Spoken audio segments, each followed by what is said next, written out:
Welcome to the Infinite Life with Katische Haberfield.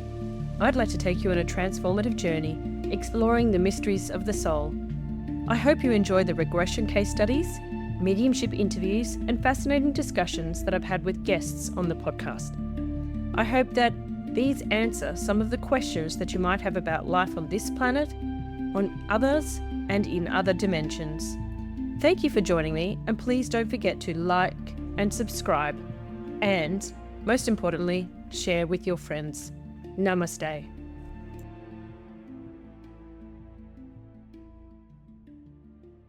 Welcome back to the Infinite Life podcast.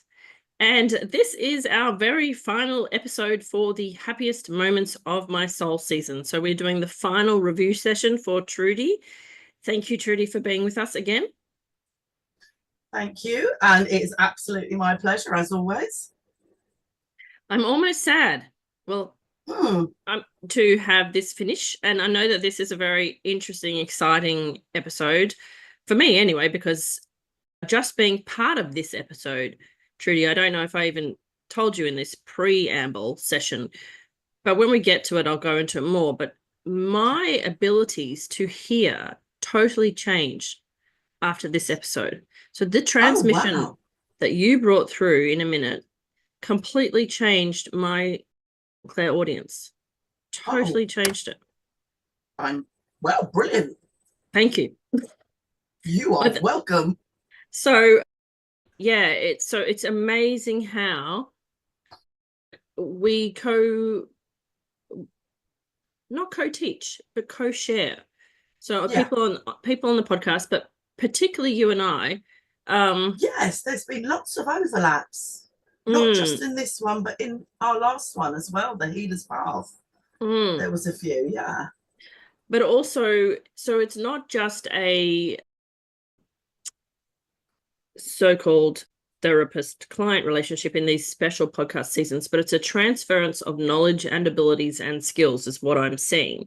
Because you not only get, this is Trudy doing a session and I'm helping her here, but you've actually given me skills from this session that I didn't realize I needed or wanted because of the being that you bring through. Yes. See, it's all about synchronicities, isn't it? It just, when I do things like this, it just shows me that synchronicity is so much more than we think it's mere coincidence or I've just made the time. But then you've given me so much knowledge and insight into things that I'm doing, the things that you're sharing, the broader spectrum, interacting with my family. So it's definitely a sharing. Yeah, and so, excuse me, moving energy already. So I was about to say, just let me do a plug for a second. So just a reminder to everybody that this season, it's 2025 right now, according to you. If you're viewing this back, it was 2024 for us, but it's 2025 for you. So Happy New Year. And this year we have 2 podcast seasons, which hopefully we may have filled by the time you hear this message. But if not, head to katische.com and check out season 13 and season 14. Now, the seasons are quite different. One is a therapeutic season, which is much more in line with my offerings as a hypnotherapist and past life regression therapist. So that is looking at emotions and going through therapeutic resolutions. And it is to do with your current lifetime, not other lifetimes. So just Earth, just your current body, just your current name, yourself, you. And I do understand that bearing your private life on public platforms is for a specific kind of person. But it's all about, the entire podcast has always been about understanding emotions and what holds us back and what excites us. So people who are interested in understanding their fear, understanding their relationships, understanding even their fear around money, they would be the 3 kind of categories that I'm looking for. So do you have fear that's holding you back from following your excitement, which is your desire, which is a message from your soul?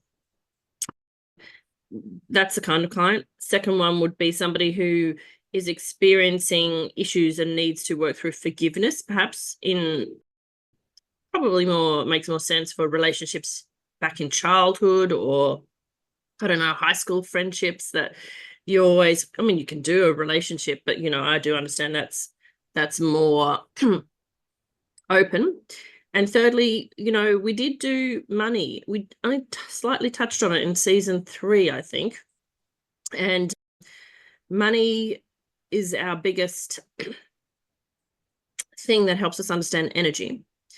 And money equals love, because love and energy are the same thing. So the season that I started doing on money in season 3 ended up being half money, half love. Ended up being half the love, half money season.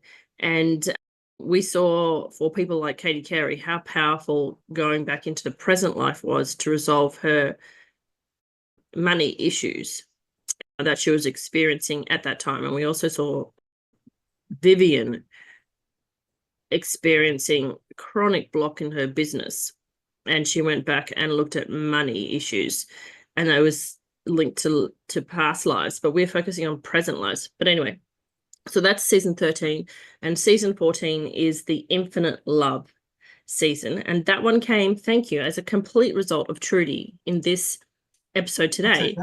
Yep, because what the transfer, the being that you bring in, and the upgrading the skills that I could have meant that I could get the wisdom about what the next season was going to be, which is infinite love. And now love, when we talk about infinite love, isn't talking about human love. We're going to non-dualistic states where there is no good and bad, and we're going to different dimensions and frequencies. So I don't know, but I'm feeling that these will be much shorter episodes for season 14 because of the frequency that you need to embody. So they might be like, I don't know, I'm guessing 20, 30-minute sessions, but they'll be very intense.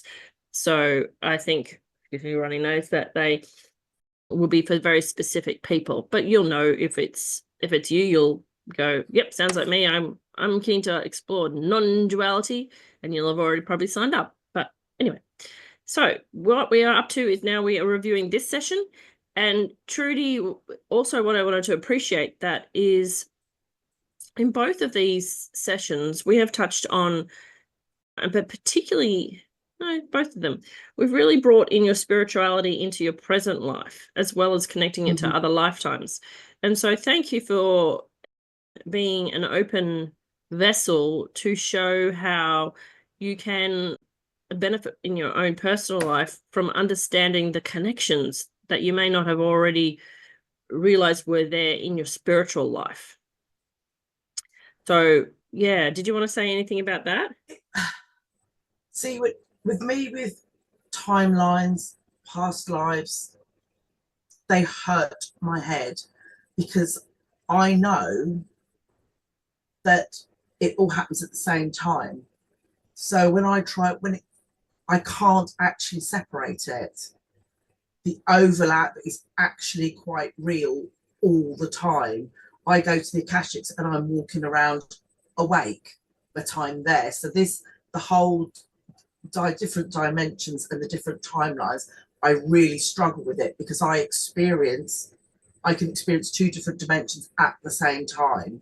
So the fact that comes across to you and to everyone that's going to be watching it, that's brilliant, because that's my reality half the time, and sometimes I'm like a little bit, and that's why people say to me, you are so eccentric, you are so scattered. I'm like, yeah, that's because I'm half here and I'm half somewhere else doing something else. So yeah, it is my reality. Yeah, and it's reassuring to know too, because I have been called not scattered but flighty. Not flighty, something airy fairy, like your head's up in the clouds, you're not grounded in reality. Yeah, all of that. Yeah, and we can feet aren't on the ground, and all of that. We can internalize that as negative comments, can't we? Because especially in the spiritual world, there, you know, people do things permanently to ground themselves and be grounded and be calm. But there's some of us who are a bit head in the clouds, because I guess that's what we decided to be when we came here, and we decided to keep that connection open. And some of us, like me, it needed a crowbar to open that connection again. yeah, I get that. I mean, there was a big chunk of my life that I literally had one toe in, because it was when I was very much younger, and then I wasn't. And then now I'm just like, yes, yeah, I'm straddling the dimensions is the only way I can put it. And it's nice to be back there. Well, it's more than nice. I love being back there, because I remember being like this as a child, which means the spontaneity, almost like that. Oh, look, something sparkly. It feels like that. And I remember being like that as a child and loving being like that, and then coming back to earth and going, oh, right, yes, I was doing that. And, you know, so to be able to be like that, kind of bringing back the excitement that I found as a little one, yeah, I'm loving it all over again. So yeah, I'm great. not complaining about that. All right, so we'll press play, and then Trudy, just let me know when you want to say anything about what you're watching back. Okay. Stopping. They are bringing the bubble of white light that you are in down, down, down to the surface. The bubble of light is on the surface now. I'm going to count down from 3 to 1. And when you reach 1, you'll be on the other side of the white light, our destination today. 3, moving through the white light. 2, moving through the white light. 1, be on the other side of it now. You are in another place. Look around you. Engage all of your senses. Look with your mind's eye. Feel and know through your energy body. Listen with your spiritual ears. What is your first sensation? It's dark.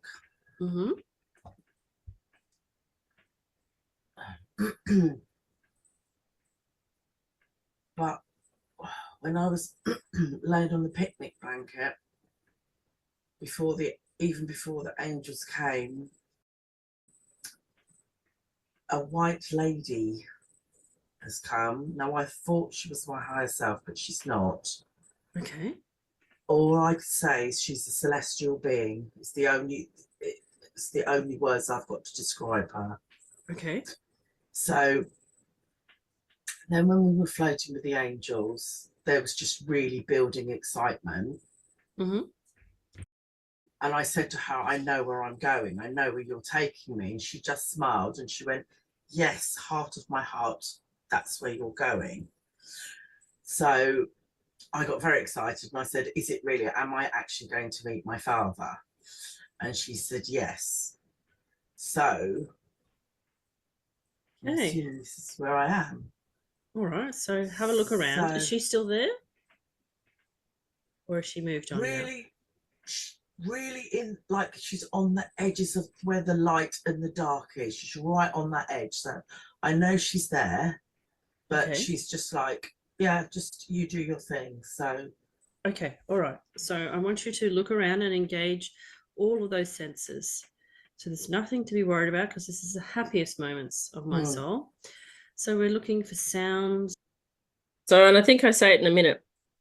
This is because we have done other podcast sessions where I was like, I took it literally. I was like, are we going to see your father? Your birth father, your birth father. Are we going to find a happy message from that? Because this is the happiest moments of my soul. Because I've had, so many of these happiest moments of the soul sessions have involved mediumship, meaning that we have brought in other people, right? Even in your other sessions. So I was like, well, I don't think it's part of the program, but maybe we're going to get a message from him or his higher self or his soul, because I don't know whether your father's still alive or not. But he's still alive. Yeah. So I didn't know that. I thought maybe he might have been dead or something. But I thought, oh, maybe he's dead, and we're getting a message from the in-between realms, or we're seeing his soul so that he can share a happy moment. And so this is, I was in a totally different thing, and you are like, no, not that father. No, what? No, not the now. Other one that I mentioned before. Yeah. Not today. And I'd forgotten all about that, because when you do so many sessions, it's like, but as soon as you start to tell me about where you're going, I'm like, oh, I remember him. I remember this. smells, sights, touches, sensations. Okay, so there are beings here, Okay.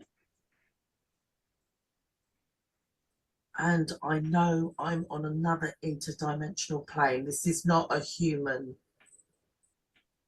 world or life. Okay. I don't know the name of the planet or the universe. Okay. I just know it's, well, they're telling me as usual, it's irrelevant. Yep. And the really weird thing is, I know people.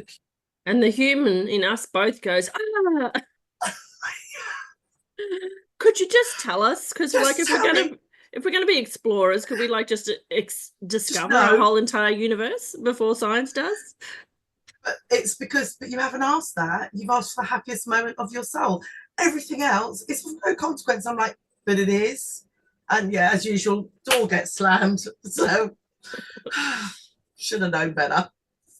Communicating, but it's not with sound.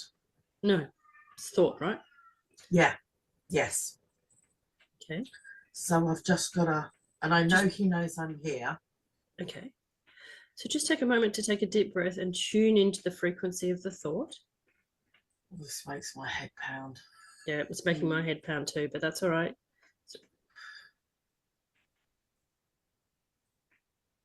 You're doing fine. Just relax into it and know that even though I'm speaking to you, you don't need to use words for a few minutes, just so that you can adjust to receiving the transmission. So I don't need to know for a minute while you adjust. So just for the listeners, viewers, that's not normal. We don't usually get, well, you might, but I don't usually get aching and pain in my head when somebody else is doing something. Do you know what I mean? Usually there's no sensation for a traditional past life regression other than the adjusting to being very relaxed. But here we're going into not a space which is not even in our own universe, and we're adjusting to different frequencies and different ways of communication. And so you're doing that, and I am, I guess, without realizing it, attuning to that frequency as well. But also the person on the other side of the screen is the energetic frequency upholder. So you don't realize you're doing it, but what you're doing is like you're holding the weight of the session. You're like, oh. Yeah. So yeah. And the pound. Oh yeah, the pressure. I could. Yeah, I can. Even now, I can. As soon as I said that, I'm like, oh, and here it comes. So yeah, it's still it's still quite. What's the word? Still quite a physical memory at the moment. Yeah. Just allow my voice to become irrelevant. Allow my voice to simply help you relax into adjusting to the frequency. Just relaxing into it. Relaxing in. Right. Yes. Okay, so I'm still in my human form, which is what's weirding me out. And do you remember I told you about the big blue legs? Yes.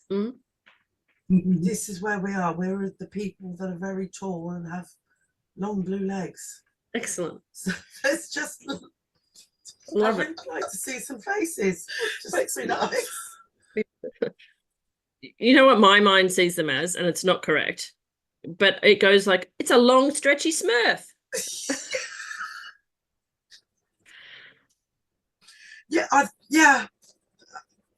I mean, I see it's one of the Miss Roger Hargreaves, Mr. Sneeze. He's just a head and legs. That's what I see. Is that the long legs? And it's crazy. Because you're like, hello, somebody decided to make a whole collectible series of figurines with blue creatures and make them human friendly, and they live in this magical dimension. Yeah. You know, our TV shows, and our creative things. Even if I go off topic for a second, it's not off topic, but if you have a look at the Indian, is it Krishna? He's blue. Yeah. Yes. And I Googled that because it's like a very Googleable topic. Why is Krishna blue? And it says, oh, it's supposed to be his blue aura reflected in his skin. And then, scientists go, well, it was a birth defect. And then my brain just went, I wonder if he's one of the blue Smith people. He might be one of the blue Smith people. He probably was. Yeah, but you know what I mean? Like, it's like, and this is how the human brain works. We've got to pull in bits from what we're familiar with to put the pieces together. So you and I both know Smurfs. Maybe people listening to this in 20 years' time won't know what a Smurf is. No. It's like Google 1970s blue plastic figurines. And it's Sonic the Hedgehog. Probably. Well, yes, he's blue too. He's blue, yeah. Yeah, but it's a very blue plasticky blue color, and that's the color that you saw. It's a very plasticine blue. It's it's that blue plastic. Yes. Yeah. But they're obviously not plastic. But yeah, it's that color. Yeah. Okay. Interesting. You might need a ladder or something to climb on up. I'm assuming so. Someone needs to pick me up. I need something. Okay, there is a pair of legs coming. Okay, great. And I'm just going to sit and wait because it's very dark. Okay. They obviously don't need lights, so.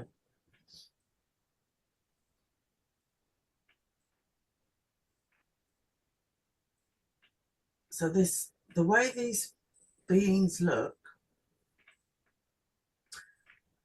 sun catcher crystals, they're really faceted. Mm-hmm. They look like they're faceted because the light is this is why they don't need lights. But I don't know where they're sparkling from. They are quite iridescent. They're not sparkling, they're iridescent. Okay. And their bodies, for want of a better word, are faceted. And this. So could you put your hands through their body? Are they beings of light? Or are they solid like us? Well, that's that map, that their energy. My hand won't go through. Okay. Or will it if I push? I don't want to push and be rude. I'm sure they I'm sure they won't mind. I know. Their bodies give, and the last one we went, what was it? And I said it was like a force field, but it's not. It's they give and they bend and they wrap. So okay. I found this fascinating because in this season also, usually when people do a past life regression, for example, it's like a replay of a memory, a movie. But in this season, people have been able to pick things up and eat dinners. They've been able to dance. Yes. And you are able to put your hand through and touch. And I'm like, because I can feel the vibration, but there's no way I can join you and touch because I'm not in the session, but I am observing it. And I'm like, hang on, you can actually touch it. You're not just seeing this with your mind. You can physically touch it. You're like, it's like between you and camera it's like the dimension is opened up in front of you. Yes, and I'm in it. Yeah, it is. But it's what I notice is how, and I should imagine we try to, especially when it's an interdimensional thing or it's a mythical creature thing, we try with our human brain to connect the dots. But we don't quite get it right. So when I just go, actually, do you know what? It doesn't matter if it's rude and I'm going to have a go. Things just flow a little bit better. But the resistance, because of my small brain, it does actually make, and I'm like, dude, just put your hand, just do it. They don't really care. But in that moment, I'm being very human and, it's a bit rude, but, so that even from the last time, that kind of made me chuckle how much I try and put it in our little human box, but that's never going to work. No. Yeah, because if somebody came up to you and went, "Oh, Trudy, you look squishy today. Let me just get slapped away from me." And mind you, children do that, don't they? They oh gosh, oh mom, they're really soft today and squishy. Get away from me. But yeah, and in the first 7 years of a child's life, that's what they do, is like they touch and they prod and they poke, and we get offended by it. But it's like, they're still understanding Learning. What happens and, if I do this and this, and Yeah. if I pull this, and and their sensations, your sensations in your hands, I know sensations in your hands changes, because where they're growing and their bones are literally growing, they're also finding out that the ends of their fingers are actually further away than they thought. So when they're squeezing you really hard, it's because they don't know that their fingers have grown. It's just a really weird concept. yeah. So that's just my child development bit coming in there.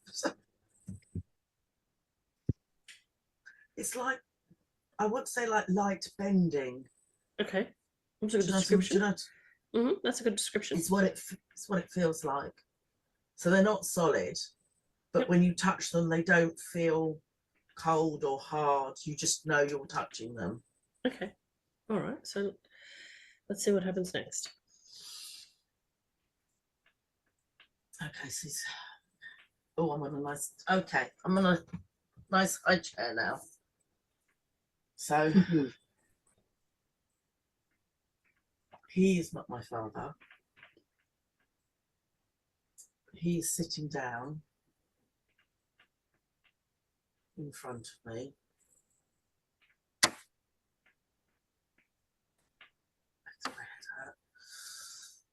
It's okay. He's going to take me. He's going to take me. Okay.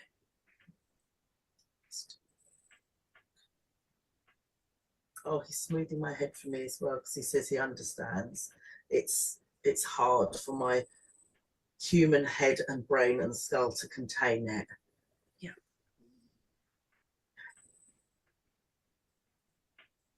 Okay, so where are we going? See, he's walking, I'm floating, because just okay. Energy is.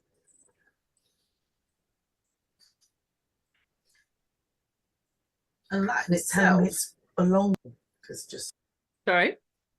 That in itself, it fascinates me that, like when we went with the dragons, that they're still doing their thing, and because I'm in their realm, my body, my energetic body, just knows what to do. It knows to float, it knows to fly. It just, like there, he's walking and I'm floating alongside. It just, yeah, that is amazing. That blows my mind a little bit.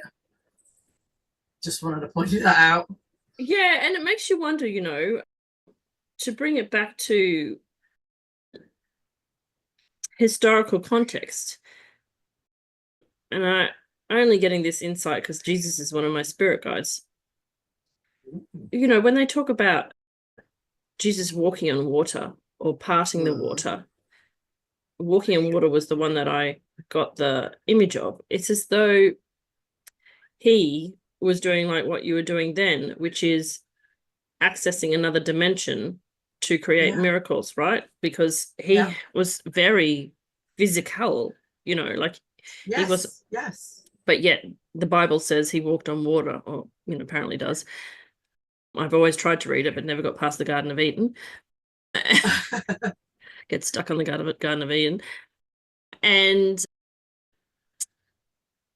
so there's a possibility that it was not just a story or an analogy, but that there's the potential that he was connecting to his interdimensional nature, his multiple senses of beingness, and could actually, well, you just experienced walking on water is floating.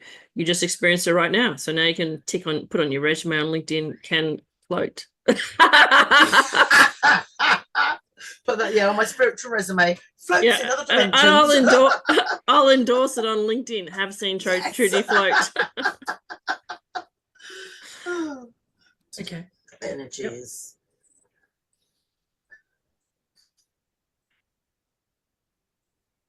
He's telling me it's a long way away. No, I don't know whether that he's trying to do the concept of distance for me, because for them time and distance, there's just nothing.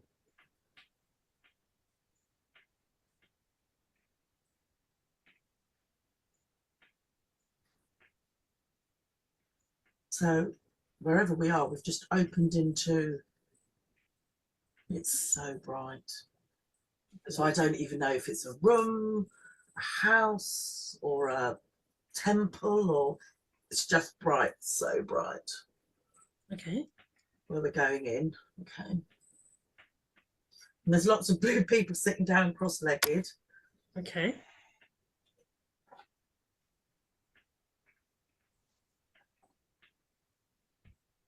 When you said that, my own personal imagery, and I just remembered it now, changed distinctly from them being Smurf-like people to being like what I would call an Indian yogi, but blue. Like when you said they were cross-legged on a mat, is that how did their physicality transform? They stayed. See, I really can't get past the bit of they look like they should be hard crystal because of their iridescence and their faceting. Okay. And that's what my brain is trying to put them into that box. But when I was there, they were just so fluid. So it's this graceful, I can see it in my mind's eye that one minute they're standing, it's almost like they just fold and they all sit there. Yes, like the Indian yogis, just sitting there, and it's comfortable, it's natural. There's no, we sit there and we fidget. It's just a place of rest for them, not meditative. It's just, and relax. And then automatically they go into their meditative state. And because they use telepathy or thought transference, they don't waste all this energy. And they just feel so fluid. And the feeling is just, I just want to say fluidity. It's soft, it's relaxed, and which is in real direct conflict with my brain telling me, but they're faceted, they should be hard, and they're just not. It's just the weirdest crossover ever. Just and to bring up on that point that you just made about they don't waste energy because they're not engaged in thoughts, and that is pretty interesting because the entire reason for the therapeutic resolutions that I provide is because of the thought-based energy that we have here on Earth. The only reason that we feel emotions and feel things like regret or fear is because of all of the thought forms and words that are circling around your energy body. And like when you just described that they could just go into that relaxed state, I'm like, I wish I had a button that I could do that. I want some of that. Yeah, it was just, it's like, please let me have it. But yeah, when you talk about the thoughts, it's the hamster wheel. It's the what ifs and how should I have said and should I have done, and just, it just keeps us in this horrible tension. I just like to be the little monkey, la la la la la, with no thoughts, just go like this in my head. I like that quite often. It's quite nice. Need to engage that part of my brain a bit more. Okay.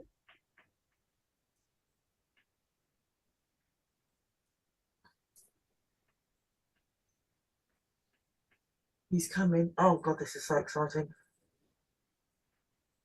Why is he not here now? Where is he? Okay, he's in another chamber. And they're all looking at me. Why are you all looking at me? Okay, right, I'm going to sit down and join them on my big chair. And is this the dad from your lifetime as Trudy or a different lifetime? Different lifetime. Yeah, that's what it's taken me a while. They're showing me being there as a human, so that's the bit that I'm struggling with. Okay. But then the last time I met him, when it was just a pair of legs and he did tell me he was my father, I was human and I was in the Akashic, so maybe they thought it would just be easier for me to remain like this. Yep. So I just have to wait. The anticipation is killing me.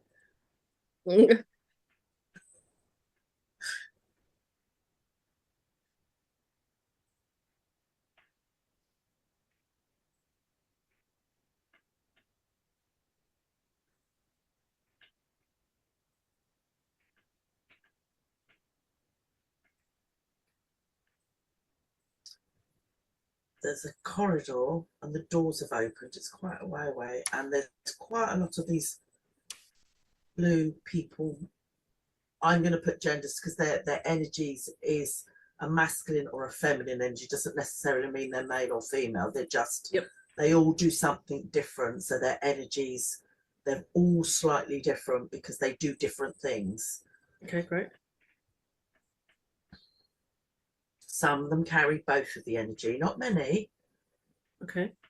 They're quite separate, but there's the few that are coming that I find interesting. Oh, that's a very nice still of my mouth open. Sorry. That I found really interesting, that I immediately identified with the masculine and feminine energy, but immediately out of my mouth is, but they're genderless.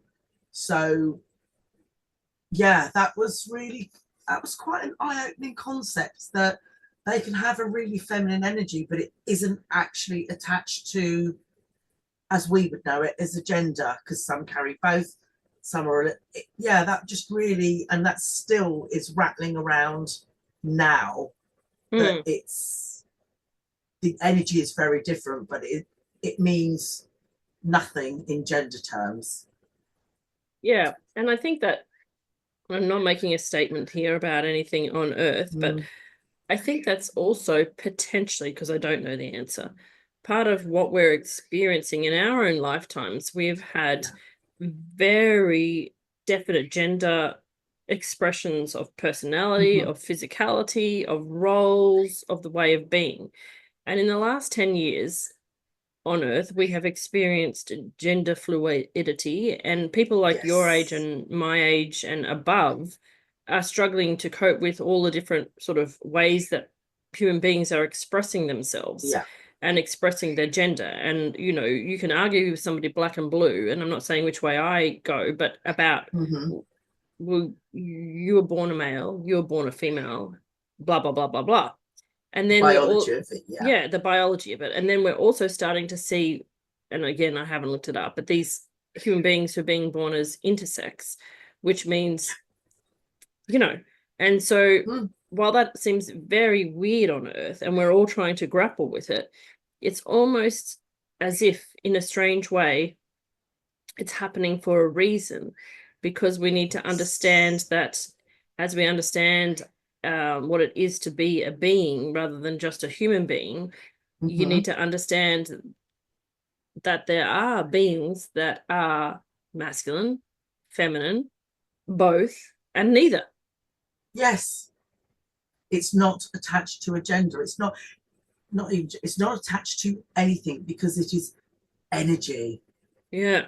And that's the bottom line, is what, they were just energy, and it didn't matter. They're just, so, you know, this one was a nurturing energy, this was a focused energy, or a not male, masculine, so it was a little bit more robust, and whereas it didn't matter. And the words masculine and feminine probably isn't, in that realm, a true representation. We've just, because we are male, female, with regards to the gender, that's just what we've labelled it. So, but there it again was of no consequence. That was just my interpretation of their energy. Yeah, it's fascinating. It's the first time I've come across in anybody's sessions where you or they have identified both.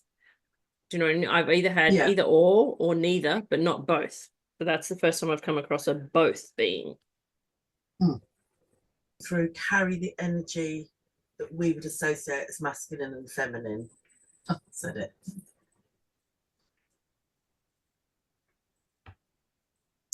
They are the balance, is what I can hear. Okay. And this is okay. So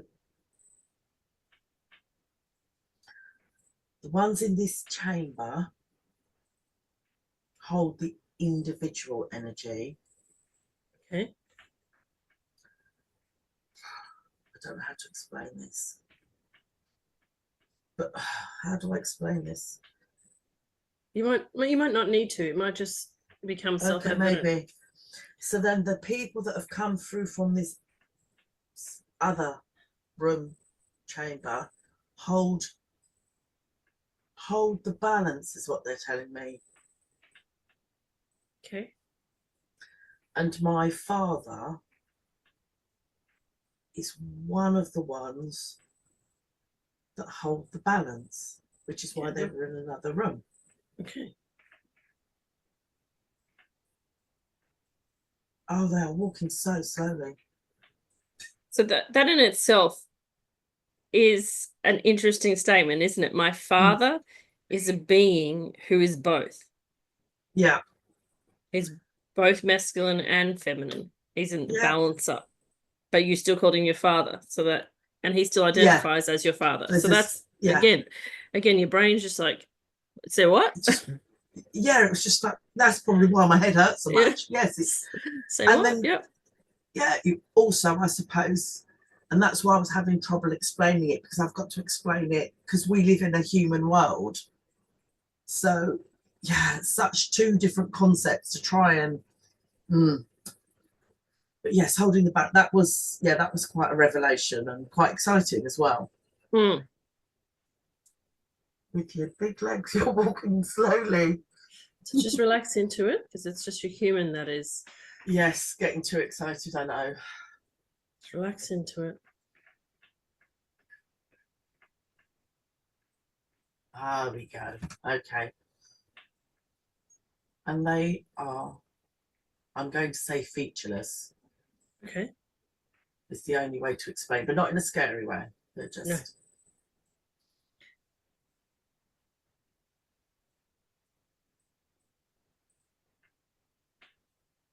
And he just wanted to say hello.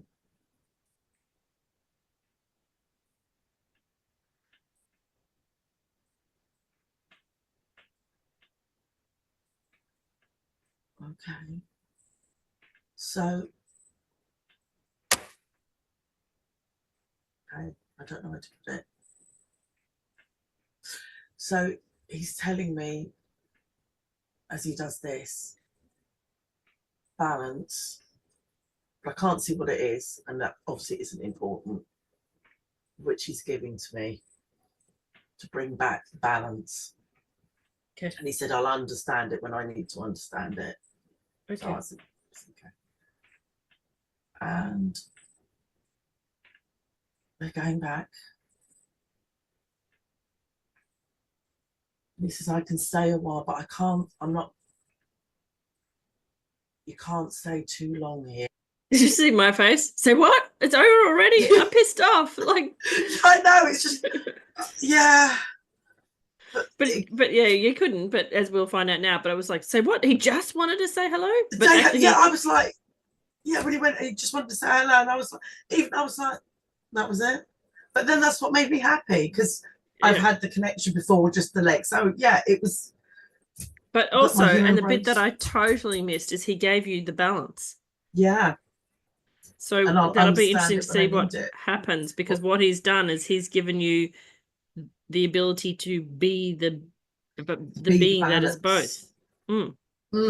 That is going to be very interesting. I had forgotten that part. Yeah. Okay. Because of our human time, we can't.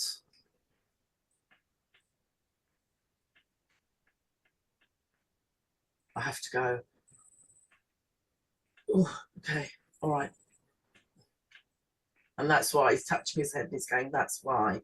Yeah, okay. So I'll say goodbye.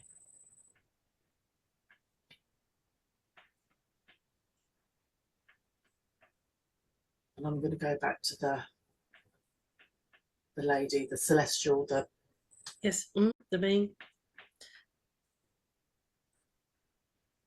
And step out of the dark, because it's not good to stay there. Okay. In your form that you are presently as Trudy. Yeah. And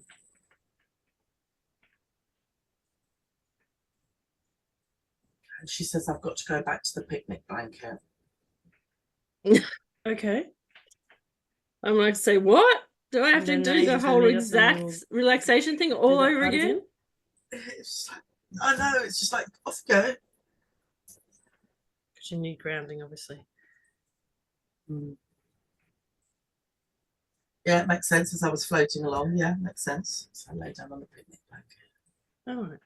Just let another Gaia ground you. Feel your body connect with the earth. Allow yourself to drain any excess energy from being in the other dimension into the ground. Where Mother Gaia, yeah, you're right, take your shoes off. But Mother Gaia will use the excess frequencies and the excess energies, and she will redistribute it into earth. So just letting all the thought-based frequency energy and that tension drain into Mother Gaia.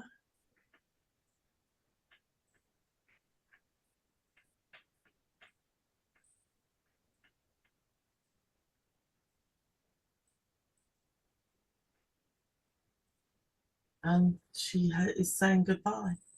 Oh, goodbye. Goodbye. She was amazing, amazing. All right, so while we're lying here, just see if you can get really, really relaxed, and we'll see if we can get your higher self to come in for a moment to explain to us why that was the happiest moment of your soul. So just relaxing, allowing the white light to distribute in your body.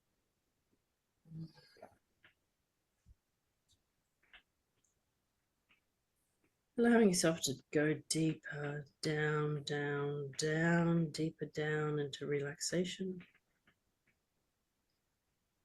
Feeling your body completely relax. Coming at one with the earth. Feeling yourself become enmeshed in that cocoon of white light again, making you feel soft and floaty.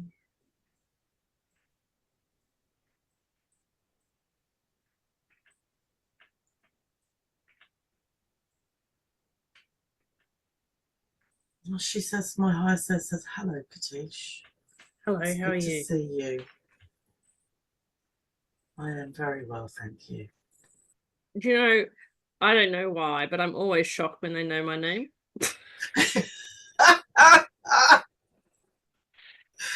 Yeah, I suppose you don't expect it, but then I don't know she's why they wouldn't know my name, but I'm just like, how do you know who I am? your face is like, okay. But it was when what really made me laugh was when the celestial being just went, yeah, I'm going to say bye. You were like, okay, bye. No, because I wanted to know more about her. I know. They just come and they go, and I'm like, if you're coming in, say something. Yeah, they're also Not like, just hi. this is like Trudy's session, Katische. It's not about you. So that was interesting. Yes. So that was a lovely gift. Yes, and I felt it was necessary for Trudy to understand a father's love.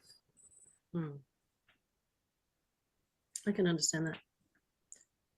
So we did give her the gift because the father on for this life for Trudy has not been a pleasant experience, as she knew the undertaking, but she needed to remember that there is a father that loves her and sees her. Okay.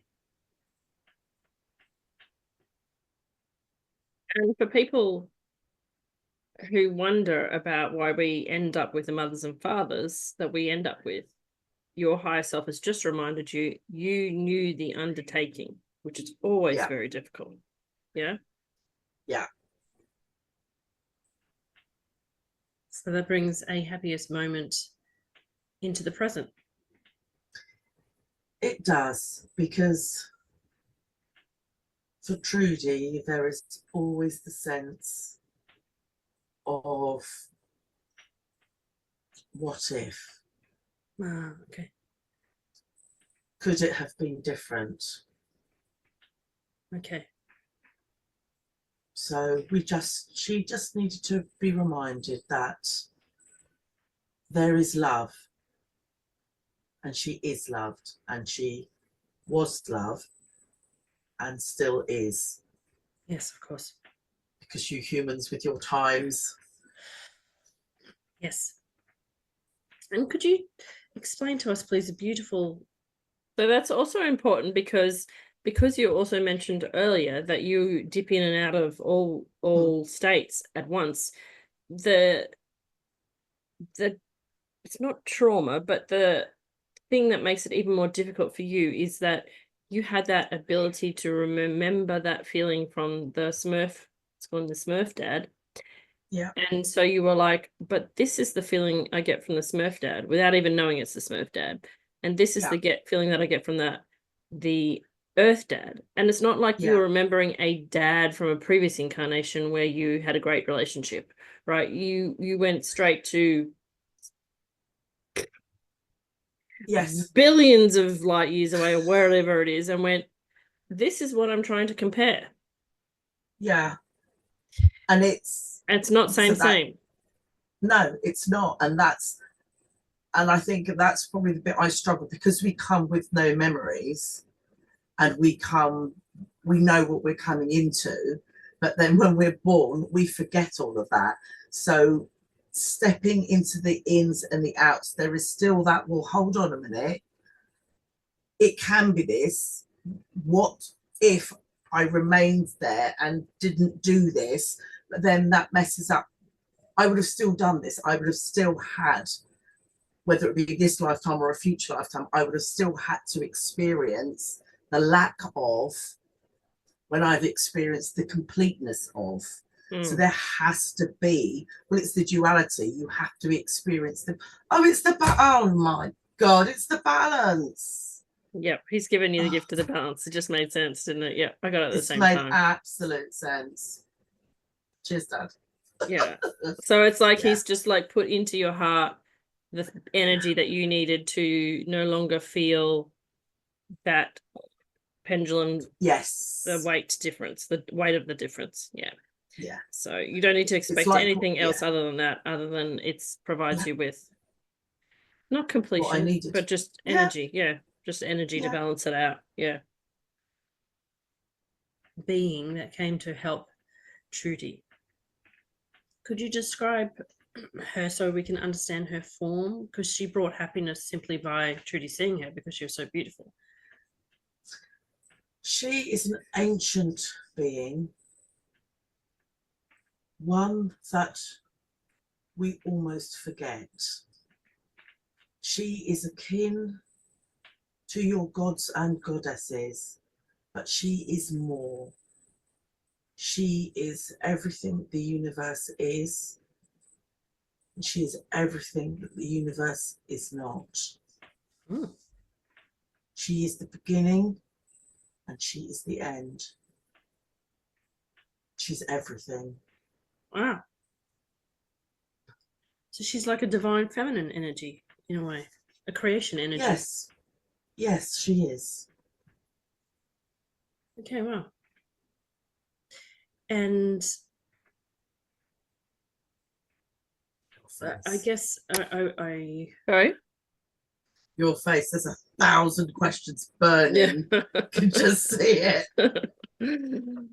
It's like you could have a printout going, Yeah. the old dot matrix printer going, thought stream. Yeah. Oh God, dot matrix. So this is where, does it help Trudy's soul? Does she like to help explain and educate things to people? That's why we are being shown this being. Do you know what I mean? Because my happiest moments of my soul, which you understand obviously because you possibly have seen them as I was conducting them, likes to educate and inform and discover and be a bit of a researcher in a way. And does Trudy's soul like that as well? There is a part of Trudy that she refers to it as going down the rabbit hole. Yes. And she gets very excited when she finds out that what you humans have decided doesn't exists interdimensionally. Okay. And it makes her so happy that is another realm out there where the mermaids sing, as she has found out when she has taken many people in their boats across the waters to the Akashic, and the mermaids and the seahorses and the narwhals, they all come and play. So she does very different Akashic sessions then to the mainstream practitioners. Very different, and it's the only way. Everything else makes her skin, as she puts it, itch. Okay. She takes them and it's their experience, but when she takes them from their human consciousness across the waters, she opens up a new world for them. And each time she goes, she also feels and finds something different, and this brings her great joy. Perfect. I didn't even know she did these sessions. She's very secretive. or she's not very, sometimes she's not very social media promoting-ish of these sessions. Definitely not on the world of social media. It's all word of mouth, and those that find her, or should I say those that need Trudy, find her. Okay, perfect.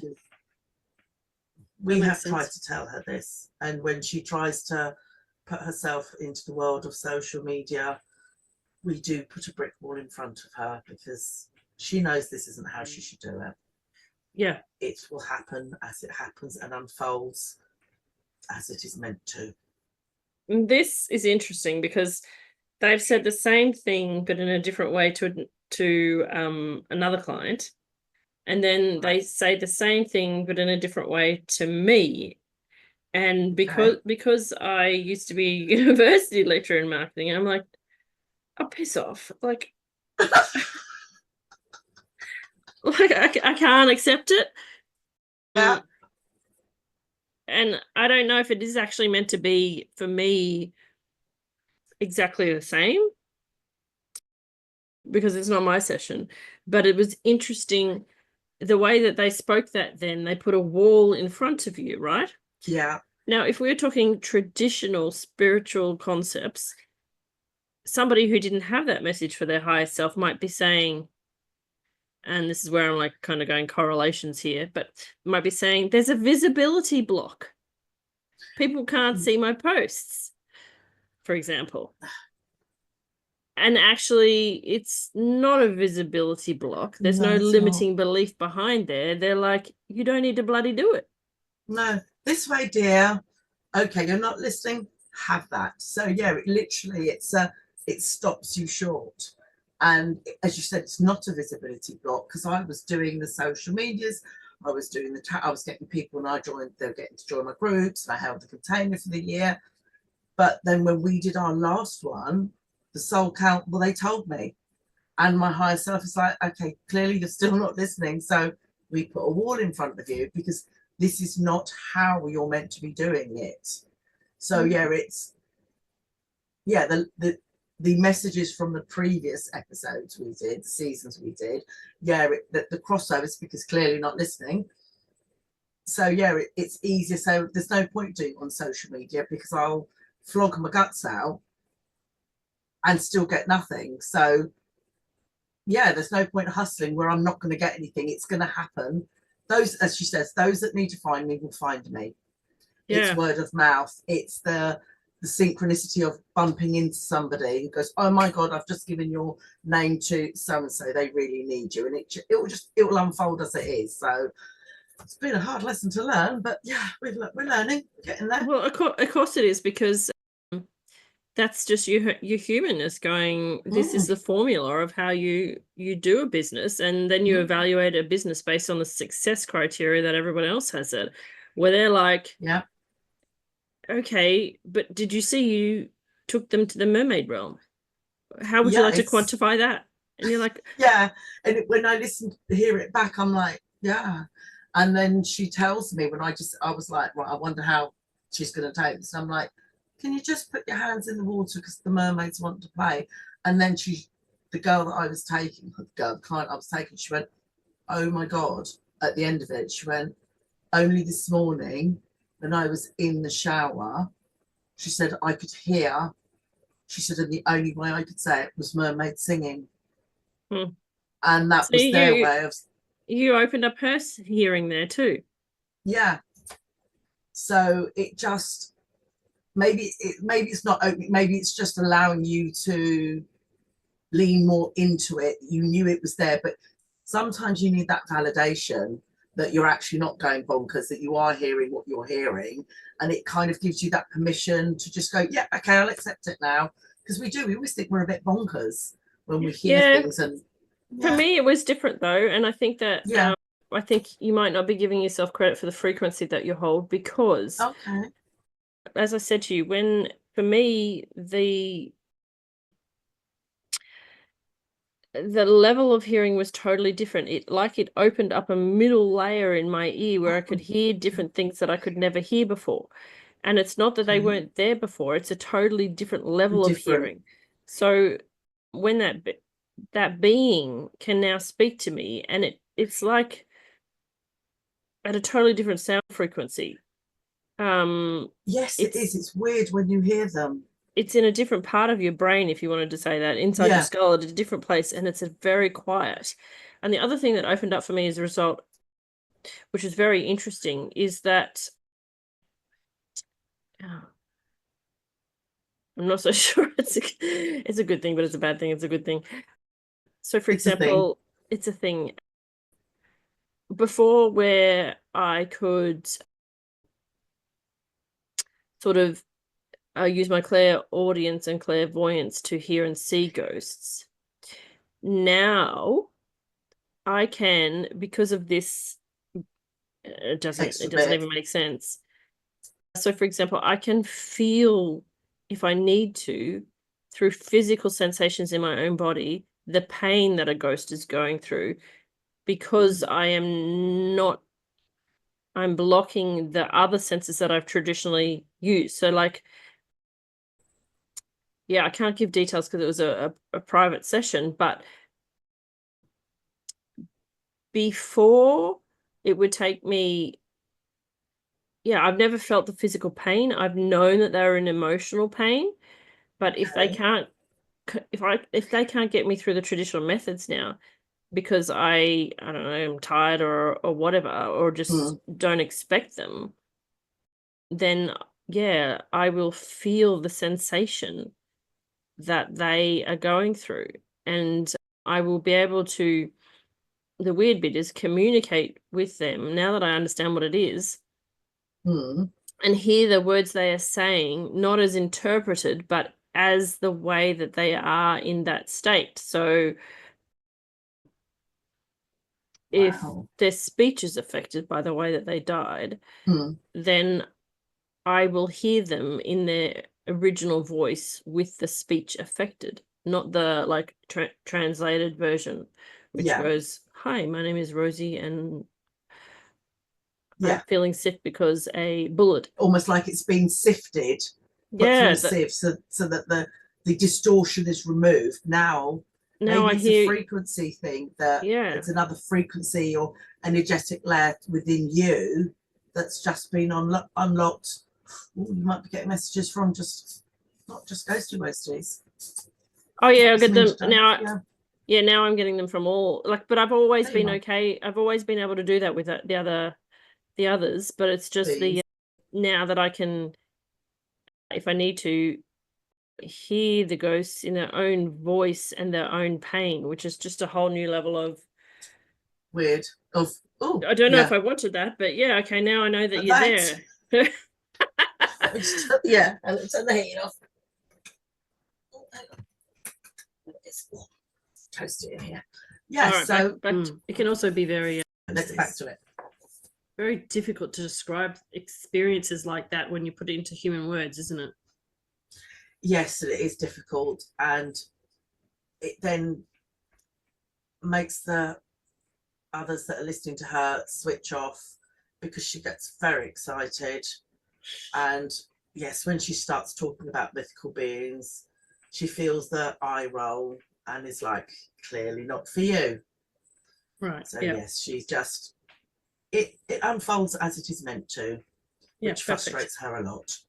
Yeah. Sometimes I've started using AI to create images to try and help me with the fact that I can't describe things, and a picture is sometimes better. But yeah. So is there anything else that you would like to say before we move on to another moment in time? Is she sufficiently grounded again now to move forth? She is, yes. She's taken her shoes off and her feet are on the wooden floor, so she's good. Okay, all She's right. Well, good, and I will you'll bring in the say angels. goodbye. Thank you very much for your time Yes. today. Bye-bye, Katische. All right, so Trudy, we're just relaxing, and the angels will come and collect you again. So they will wrap you in their arms, and they will lift you higher and higher, higher and higher, drifting and floating and relaxing in the angels' arms, as they will take you to a moment of your soul to explore the concept of happiness, peace, and joy, something that is very beneficial for you, Trudy. So just relaxing in the knowing that the angels know exactly where to go, drifting and floating. And as you relax in your arms, you go down deeper into relaxation, down deeper, feeling more and more deeply relaxed, deeper and deeper. Now the angels are coming and bringing the bubble of light back down to the surface, to the new moment that they wish you to see and experience. So bringing the bubble of light back down to the surface, down with 3, moving through the white light, with 2, down, and with 1, be there. Allowing yourself a few moments to relax into this new location, allowing yourself to orientate with your spiritual senses, and then allowing yourself to observe it out loud for us. They brought me back to this lifetime, as I am now, and it's the first time I've met Philip, my husband. Oh, nice. Last time they anchored me back to my family, so he's very important, obviously, in this lifetime, but I know him from another lifetime, but they're telling me I'm not ready to know that yet. Did you just see the energy move around you? No, I was too busy looking at you. Go on, go back and let me see. So on, not the side where your microphone is, the other side. Right. Let me go back here. Experience. So bringing the bubble of light back down to the surface, down with 3, moving through. When you mentioned Philip's name, 2, okay. Down, and with 1, be there. Allowing yourself a few moments to relax into this new location, allowing yourself to orientate with your spiritual senses, and then allowing yourself to observe it out loud for us. They brought me back to this lifetime, as I am now, and it's the first time I've met Philip, my husband. Oh, nice. Last time they anchored me back to my family, so he's very important, obviously, in this lifetime, but there. Yes. I know yes. from another lifetime. He was there. The soul was yes. Where when you look at the screen, where this bit here, where the there, where the Yeah, I probably have like a marker thing, but I don't know how to use it. But yes. That was strange. Yeah, it was there. It was like his energy was right there. Just as you got that you knew him from another lifetime and he was important to your soul. Yep. But they're telling me I'm not ready to know that yet. So they're just reminding me of when we were both 18. Oh, you met him at 18. Wow. What's happening? Can you just let us relive the scene, okay? Because this is important. It was my brother's 21st birthday party. Okay. And my husband knew my brother because they used to drink together in the local pub. Okay. I lived in Thornton Heath. Philip lives in Astral, by Heathrow Airport. So it's quite a way away from each other. And my brother's girlfriend lived around the corner. So it's... And it's just, my brother left home. I say he got kicked out when he was 17. Okay. So to see my brother, I was still at school. I used to have to bunk off, and I would go to London where he was doing it. So it was always just snippets of time.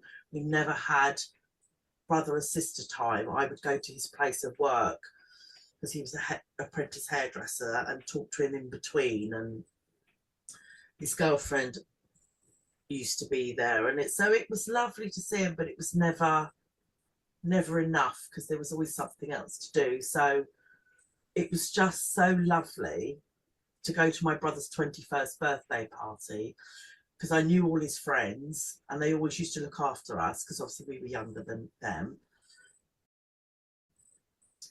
And it was just, the music was great. And it didn't matter that I went with my best friend and her boyfriend, and that I only knew my brother and about 4 other people. It was just, we danced all night until I had to go to the hospital with Philip because speaker fell on him. But that was quite funny. I took my little brother. How about we just bring it into the moment, Trudy, so that you're experiencing it, okay? Because we want you to re-experience the happiness. So push your human analytical mind away, because we're going to go back in time and relive the most important moment here so that you can re-experience the happiness. So we're going to see it moment by moment. So just, I mean, I only said hello to Philip, but it was the joy of the music and the dancing and the freedom. And so just allow yourself to step fully into the scene. Step fully into the moment. I want you to... the dancing. What can you see? It's pitch black as always, and it's just like flashing lights because that's how we partied. Everything was always dark. The only lights are in the kitchen where the alcohol is. And it's just everybody's dancing. My friends have gone in a different direction, but it's safe. It's happy. You can feel the beat of the music through the floor. And it's just so being, my brother's there. And I know, sorry. And I know Philip's going to be, is the one that I'm going to be with. I hardly said 2 words to him all night. I think I asked him to dance, and he went, "Mum, the beer." So. All right, so let's just go fully into the moment so that you can feel the beat of the music and you can feel the energy. Because what I want you to do is let that soak and saturate through you. And he's dancing with my little brother, because I had to take, my little brother was only 9. I had to take him with me. And obviously I'm worried about him, but Philip's just messing around with him, putting him on his shoulders, and I'm like, oh, somebody else is worrying about him. And that made me feel just, wow, he doesn't even know this little boy. He doesn't know me. And he's automatically just taking that pressure away without him realizing that he's doing that. Mm-hmm. And how does that make you feel? That was just like that relief that I don't have to have eyes in the back of my head all night for 5 minutes. Someone else is looking out for me. Mm-hmm. It really felt like he was doing it for me. Okay. Which just made me go, oh, he's just amazing.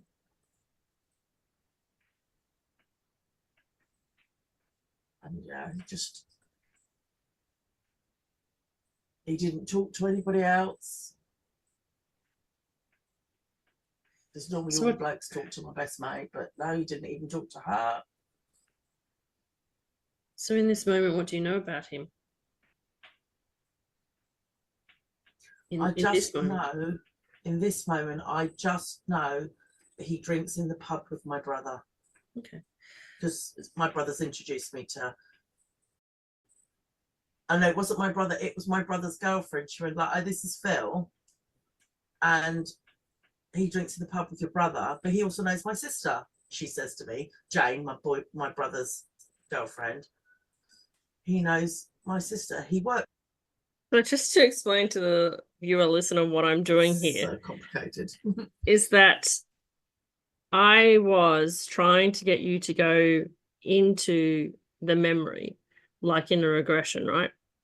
Mm-hmm. So that you would be explaining it. I'm walking into the kitchen. I'm getting a drink. Oh, look, right, there's a nice looking boy. Oh, that's the guy, Phil, you know. But what you've done is gone back to your normal self, which is thought bubble over the head. And there's like diagrams going. And then there's this thought, you know what I mean? Like, it's like you've just got all this information that you want to share as a story and you want to explain all the connections all at once. And I'm like, what is the color of the tiles on the floor? And you're like, I'm not having any of that. You need to listen to this. Yeah. So that's why I like trying to get you back into the moment to try and wasn't going to happen. You know, get you past the excitement. But anyway, that's with her. She's the receptionist at the mechanic place he works at. So I was like, oh right, okay. And then Jane's sister Zadie was absolutely stunning, and I was like, well, there you go then. That's clearly going to be his hookup. But he didn't look at anybody else all night. And every time I turned round, he was just watching me, and I was like, so I want you to find a moment where he looks at you. Just makes me smile. And now that he's looking at you, what can you know in this moment that he was thinking at that time? He's just not got eyes for anybody else. I know, but I want you to tune in. Just tune in. You've just spoken with celestial beings, and so we've been brought to this moment in time because there's a thought transfer that he wants you to know. He knew he was going to marry me. He knew. When he looked at me, he knew I was going to be his wife. Does he tell you anything more about that? No, he's just got this smile on his face. He says, yeah, he's just like, you'll find out.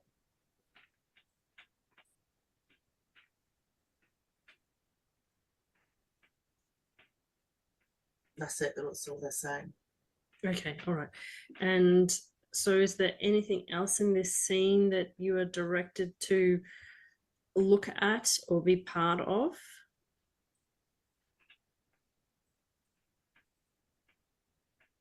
No, they just wanted me to understand that, because there was a part of me when I saw Philip that I just knew I had to get to know him. Okay. But there was also another part of me that was like, you can't do that. It's too forward. You have to wait for him. So, yeah. So. Okay.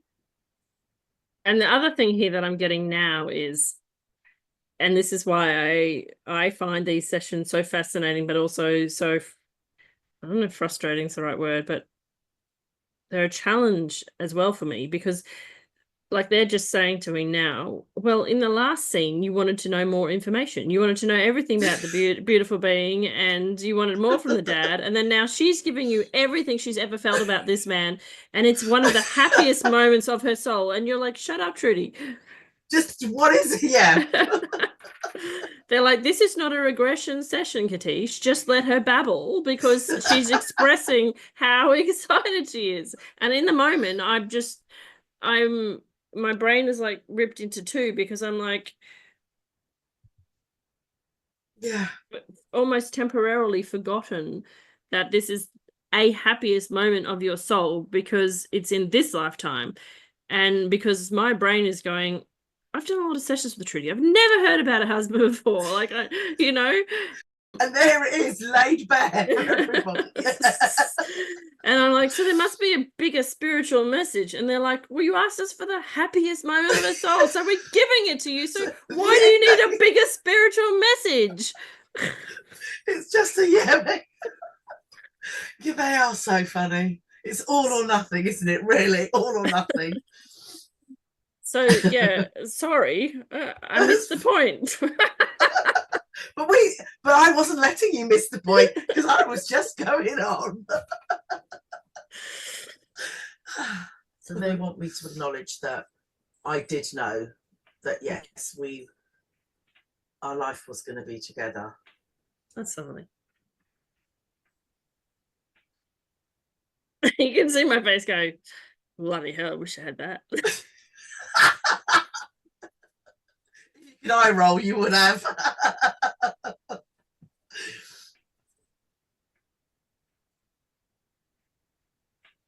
Yeah, and I'm just now in the room dancing, and just putting that distance.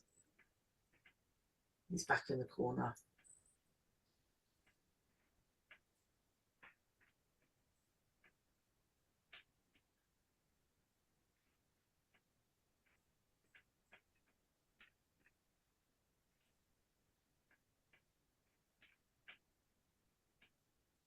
They're reminding me that from his point of view, when the thought transference was, there's a lot more to this. He is the one that's opened me up to the beginnings of the journey that I eventually went on some 40 odd years later.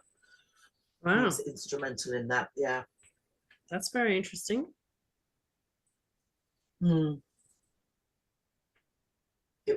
I was a good Catholic girl, so obviously you die, you go to heaven, or you go to hell, or you go to purgatory. That's about the sum total of what it was. But when I met Philip, I was opened up to a whole new side of spirituality, a whole side that I didn't even know existed. I mean, did that make you happy at the time? Yeah. It confused me a lot, but when I think back on it now, it just, yeah, it really makes me smile. And what they're showing me is, I was doing my A-levels, so I was in my last year of doing my A-levels, so I would have been coming up to 16, 18 even. And we went on a school trip to Austria for a week. Now, I sleepwalk and I talk in my sleep quite a lot. And I distinctly remember getting out of bed, going to the window, and we were 2 floors up. So I've gone up to the window, opened the window, and I'm having a conversation. And then whilst I'm having the conversation, because we're in a dormitory, one of the girls wakes up and goes, Trudy, what are you doing? And I remember looking at her going, I'm talking to Philip. And she was like, go to bed. So I was like, all right, I've got to go now, Philip. And I remember shutting the window, turning around and getting into bed. But this happened, we were away for about 5 nights. This happened every night. Didn't think anything of it. Came back home. Philip met me at Dover. brought me, well, they brought me to school. Philip met me at school and brought me home. And then about 2 weeks later, he said, so are you going to tell me what happened in Austria? I was like, well, you know, it was just a bunch of girls. And we went sightseeing and they taught me how to play solitaire. And, you know, we went, and anything happen at night time? And I looked at him. He said, you know what I'm talking about? And that's when he said, I came to visit you. You opened the window. Your friend asked you what you were doing. And I was like, so I wasn't dreaming then. He was like, no, I came to visit you for the 5 nights that you were away. And that was the beginning of me understanding. It also shook my faith unbelievably that it isn't just we're born, we die, we go to purgatory and then go to heaven. And it just it blew my mind. And then it just expanded, and then all sorts of weird and wonderful things started to happening. And then when family members died, as you know, they came and hang out at mine. So yes. All right. So I think I'm getting the urge to. So before we go with that, that was also interesting because, and I think this is part of, I said to you prior to the session, I didn't sleep very well last night. And I knew there was something else that I needed to get. And so one of the things that I did think about in the middle of the night, which now I understand why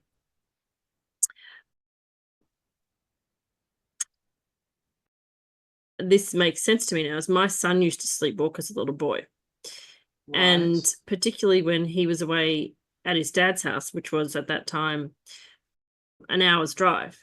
And he would sleepwalk out of the house and go out to the garage. And so what I realized was that most likely because he was looking for me, he'd be like, I need to go and find mum. Yeah. What are you doing? I'm talking to mum. So I've just had my own moment of realization because he's still at home. He's still young.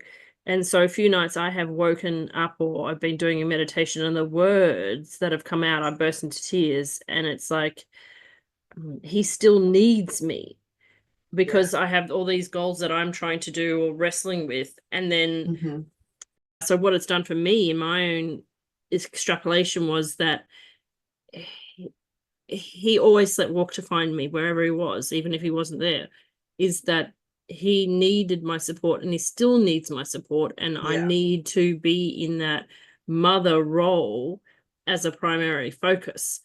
And yes, I can validate that I must have done the same thing for him because at that moment, even though he had his father, he still needed me. And so I must have done a similar thing as Philip, but and then not being conscious. You. Yeah, but I've not been conscious about it until now. Yeah. So that's interesting, very interesting. It's just given me an insight into sleepwalking that I didn't realize before. Yeah.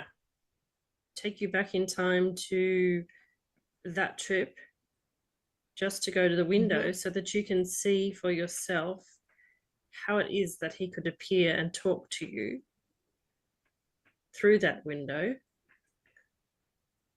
in his spiritual presence, because I think that's also part of the clue of your happiness and starting to understand a bit more about him. So let's take you back in time with the angels, back to Austria, I think you said it was, back to that dorm room, feeling very sleepy, laying down on the bed in the dorm room, going to bed for the night. Feeling to your head on the pillow, feeling very tired and comfy, going to sleep.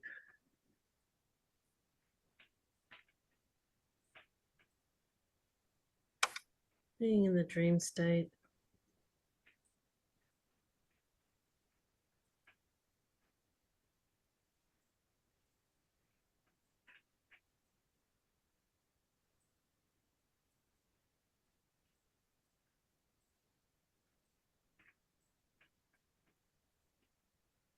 And then let me know when you have the awareness that the essence of Phil is outside.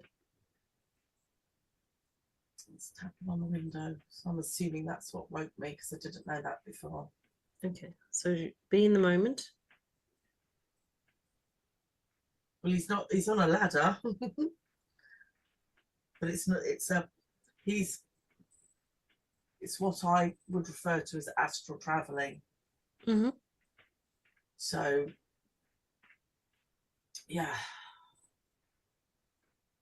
but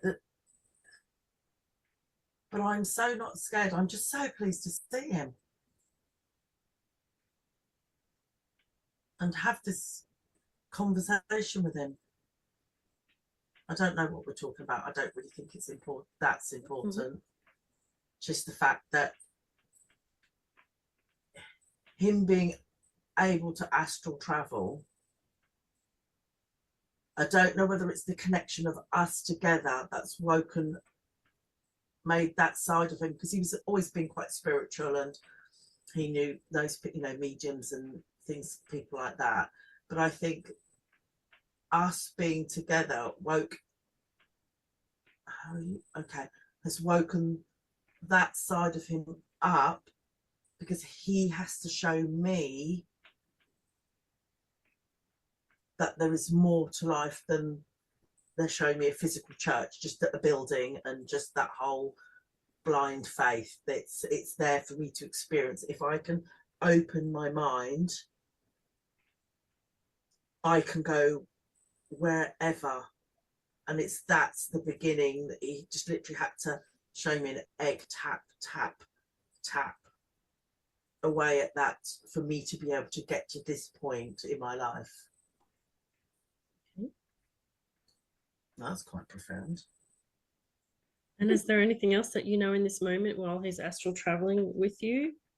And so I don't mean to keep prolonging it, but so the other thing that came to me quite profoundly, and you can see I got a bit emotional there, was that they're showing you the blessing. Well, for me, because we've had direct opposite experiences in this lifetime, and that's why I started to get emotional, because your father and you had a terrible relationship. My father and I had a magical relationship. Had its usual ups and downs, and I was very distressed when he died, and he died exactly at the same time as my marriage fell apart, which, he's a nice bloke, but it was a disastrous combination because it was there as a karmic relationship. Yeah. So it explored that. Yeah. Yeah. But for you, your husband is the easy fit, the predetermined, destined fit to be the balance of the love that you need to heal from and deal with the physical father that you had in this relationship. So it's like when they were talking to me in the other sessions, it's like when you're going to go through a soul growth incarnation where you are experiencing different things, and you've obviously got a big checklist as well that you brought in with you. Of course. We are providing you with the balm that soothes your soul. So your husband is the balm that soothes your soul for a masculine relationship that provides you with love, but he's also the spiritual growth access. So I just thought I'd bring that forward because there's a multifaceted reason why Philip's in your life, and it just helps you to understand that. I find that profoundly beautiful. Because it does. And the more I think about it, and it's done with such feminine energy that it's been very easy for me to do it. And it's the tap away. And then when I come to the realization that he already knows it's the look, okay, that took you long enough to get there type thing. But so it's very strange. So as much as he's the healing for the masculine energy and the masculine love, he's also my spiritual development, the leader of where I'm going, or to show me that there is more. So and that's why I know there is more connection with him. It's not just this lifetime. There are so many connections from past lives that just intertwine, that they've amassed in this lifetime. Well, at least I've come to the realization. So, but yes, it's, lots of layers to our relationship. So I was just explaining that for the people who are listening, because relationships are much more than you think they are in the physical, but it's very hard for our human to get that. But here's an and you know, you've seen my reaction to the, oh, I wish I had that. But we have different soul contracts and different things we wanted to experience. But I can profoundly see the beauty in what Philip provides for you, and yet I've never met him. It's moved me to sort of tears just to be able to appreciate that other level of functionality that he, not functionality, but you know what I mean. I know, that he's brought to your life. So well done, Phil. Yay, we love him.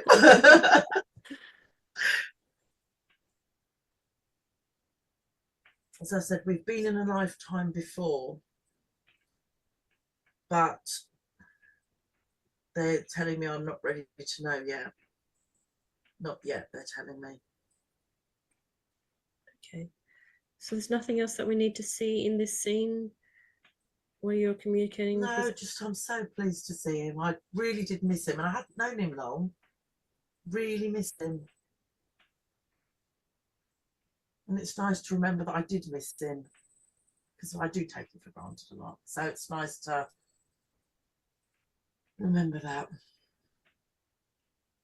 All right, we'll just soak in that feeling of happiness.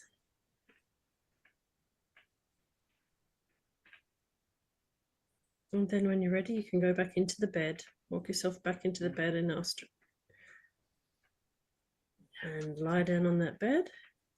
And go back to sleep. And then in the dream state, the angels will come and grab you. Or drift and float away to another moment in time that is important for you to see today. Or another moment.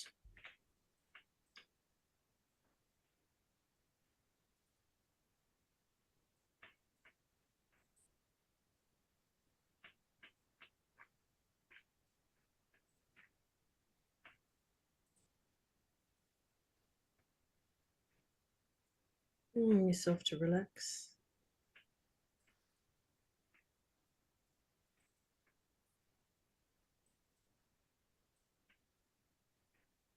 Now I'm being shown a meditation that I went on. And on this, we were meeting our guides. And it's the exact same meditation, and there's lots of angels, which there was before. And this is where I met Saint Germain. Okay. So there's obviously a reason why they're showing me this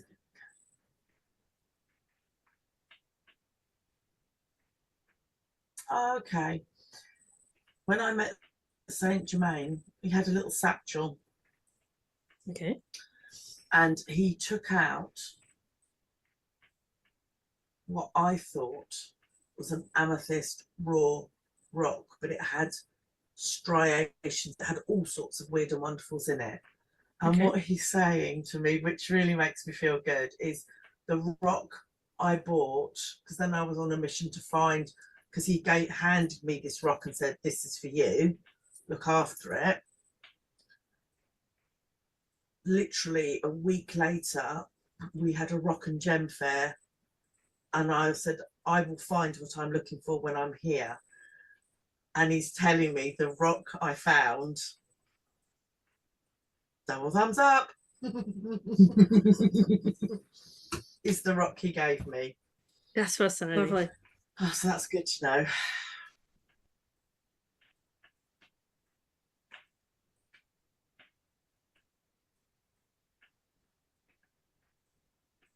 And they're reminding me the joy I find in just meditating, just taking myself off. They're reminding me to do this because it brings me joy as of the now. and they're telling me to bring this back and do it more. Okay, great, perfect.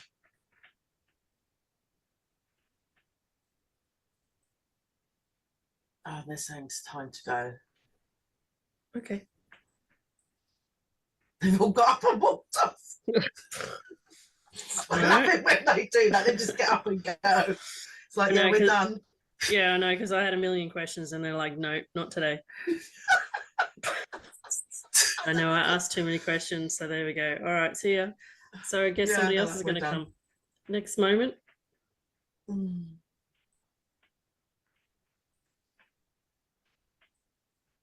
Well, I've remained where I am.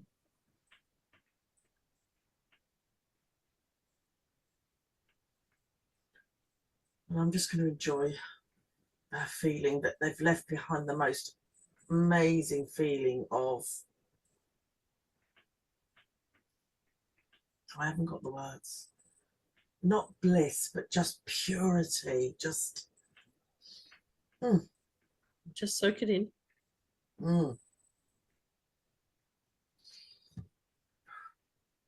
Just sit there until it dissipates. We've got time.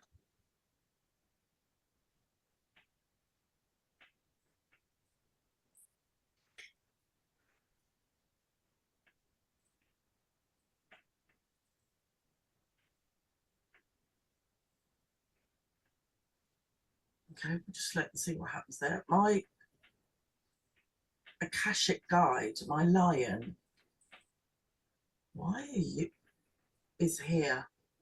Okay, well, let's just follow him. Yeah, well, he just wants to sit. No, okay, we'll just sit with him. We'll just sit with him.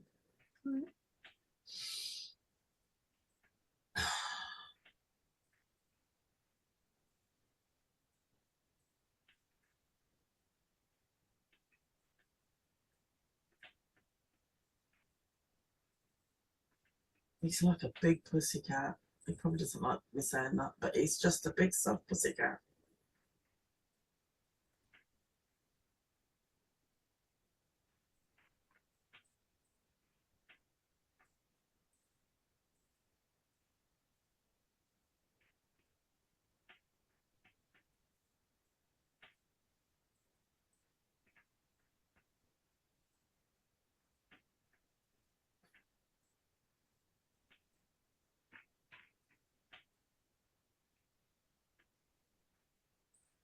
Well, he's going. I think he just wanted to say hi. It's fine. He's going back now. Okay. Sometimes the happy moments are when people say hello, right? Or beings say hello. I just noticed that as I looked, when we were talking about him being a big pussycat, as I looked over to you in the session, to the opposite side of where the pictures are, so that presumes is your right side, you had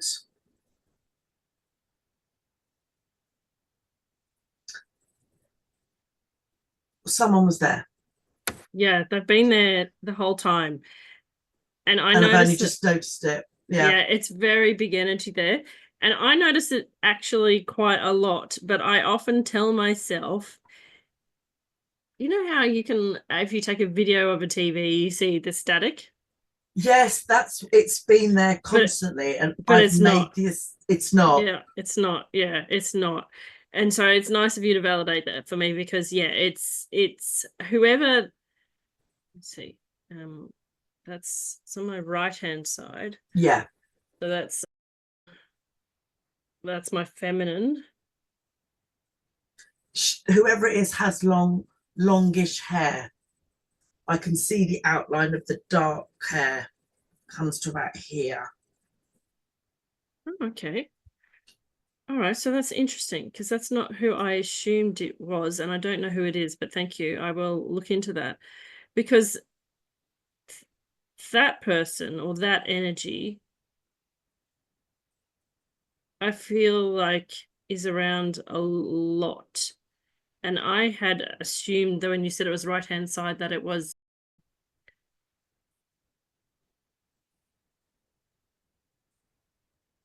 Hang on, sorry.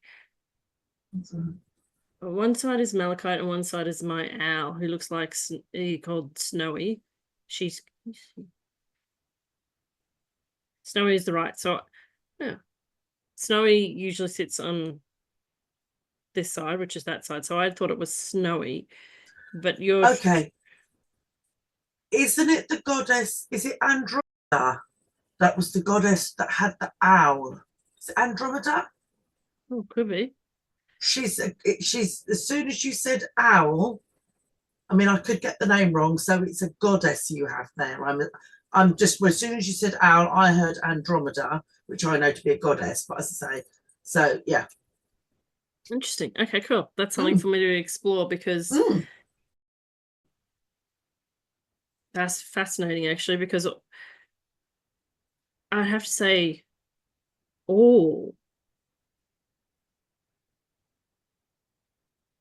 apart from this one queen, all of my guides have been masculine that I've paid attention to. So they're interesting, because you've brought in the beautiful being at the start, and then she was in there the whole session. Yeah, it's been flickering. I just made the assumption it was static until it was all like, you need to look because I'm not. Yeah. Interesting. Because I was about to pause it to say, isn't that interesting that I wasn't even thinking about that, how Saint Germain came in and he dropped your energy back like to the ground, and then the lion came in and you went even deeper. Yeah.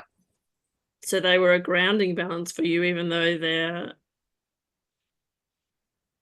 in the sky. Yeah. Not in the sky, but you know what I mean. Yeah, I know what you mean, yeah. Yeah. Just when I go to the Akashic, it's busy for other people. And and he does come in, and I know he's always in the background there, just making to help me hold the space. So yeah, it's just wanted a moment where it wasn't work related. It's just all right. Well, so how about we just extend the invitation for anybody else that wishes to just have a moment to say hello, to pop in and just sit with you. And here again is me resisting the session ending, because I found it so fascinating, and I've looked at the clock and I'm like, it's only an hour, you know, like it's supposed to be 2 or 3, and forgetting the intense frequencies we've done. Yeah. Oh, there's a big door shut and they've said no. Oh no. Okay. A big slam door. I'm like, okay. Okay, all right. Get the hint, people. Just Katisha's not in control of this session, obviously. Step out of my normal work routine. Yep, radio. Trudy's soul is in charge. Sorry. Okay. Well, what's next, Trudy?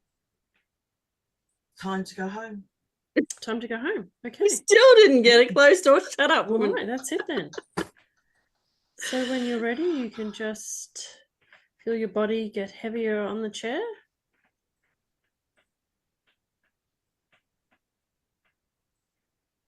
And feel your fingers and your toes. And your head against the pillow. And bring your awareness back into the room.